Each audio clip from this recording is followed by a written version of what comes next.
Hello mga ka-idol! So ngayon may ituturo na naman ako sa inyong kanta, no? So itong kanta pala ay request ng isa nating idol, no? Yung request niya pala rito ay yung Bigay ng May Kapal na reggae version, no? So ito na yung request mo, idol. Sana hindi tayo makapiright nito, no? Kasi naturo ko na to pero plucking version naman yun, no? So itong ituturo natin ngayon ay yung reggae version nitong Bigay ng May Kapal, no? So dito muna tayo sa kanyang reggae pattern, okay? So yung lagi ko lang itinuturo, no? Yung bass muna dito, nakasama lagi yung string para maganda naman yung tunog niya. So bass, nakasama yung string, strum down, top, tapos strum down ulit. Okay? So, sa kada chord, isang beses nyo lang gagawin. Okay? Sa kada chord, isang beses lang hanggang matapos na yung kanta. Okay?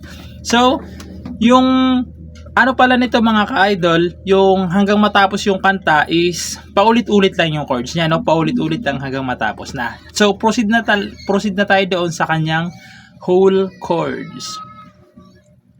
So, yung whole chords niya rito mga ka-idol, ayun, kung makikita nyo dyan, ayan mga ka-idol, hanggang matapos na yung kanta niya, no? Paulit-ulit na lang siya. So, ito yung una, G.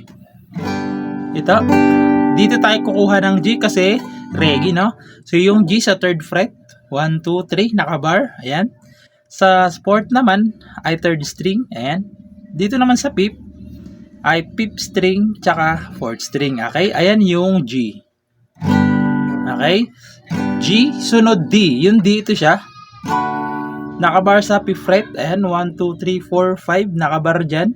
Dito naman sa 7 ay 2nd string, 3rd, tsaka 4th string. Okay? Ganito kasi ako magbar. Yan. Pwede namang, pwede namang ganito. Nakadepende na lang sa inyo kung saan kayo mas komportable. No? Ayan, D. Pagkatapos ng D, pupunta kayo ng E minor. So, yung E minor, dito natin kukunin.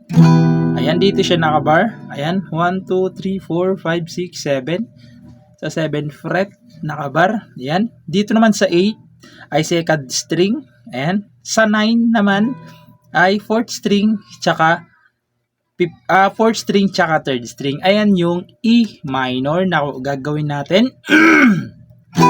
Ayan. Sunod, pupunta kayo ng B minor. Yung B minor, tanggalin nyo lang to. Itong gitna, tanggalin nyo lang yan. Tapos ito, iangat nyo lang. Angat nyo lang. Ganon. Yan, B minor na siya.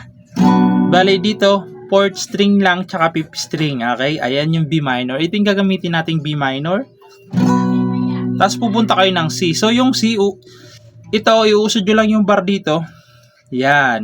Bale nandito na siya. 1, 2, 3, 4, 5, 6, 7, 8. Sa 8th fret na siya. Dito naman sa 9, 3rd string na. Sa 10 naman ay 4th string, 5th string, tsaka 4th string. Ayan yung C. Okay, nagagamitin natin. Tapos babalik lang kayo ng G. Tapos pupunta kayo ng A minor pala. A minor na. Yung A minor, nakabar sa 5th fret ulit. 1, 2, 3, 4, 5. Nakabar ulit dyan. Ayan. Dito na naman sa kanyang 7 ay 5th string, tsaka 4th string lang. Okay, ayan. Yan yung A minor. Okay? Tapos pupunta naman kayo ulit ng D. Okay? Yan lang yung chords niya hanggang matapos yung kanta, no? Paulit-ulit lang yan. So, ulitin lang natin yung chords para hindi kayo malito. G, D, E minor, B minor, C, G, A minor, tapos D. Okay? So, sasampulan ko kayo ng maiksi lang kasi paulit-ulit lang naman tong kanta na to. Ay, paulit-ulit lang yung chords na to para iwas rin tayo sa copyright, no? So, tagpasensyahan nyo na mga ka-idol kasi hindi ko masyadong kabisado yung kanyang lyrics, no? Wala kasi tayong internet ngayon kaya hindi ko ma-search yung lyrics niya. So, ganito siya kapag ginantahan, no? Di ko naman akalain na at di ko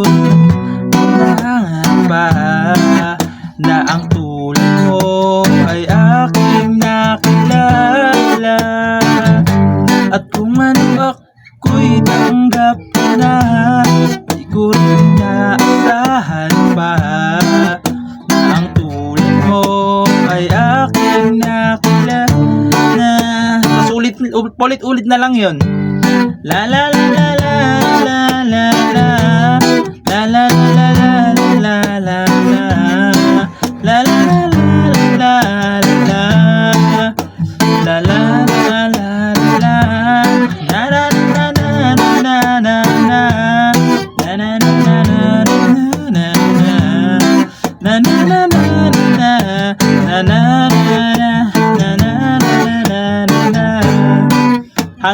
matapos na yung kanta,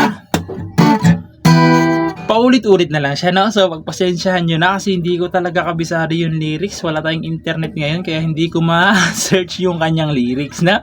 So, ayun lang. Pagpasensyahan nyo na kung medyo magulo and goodbye.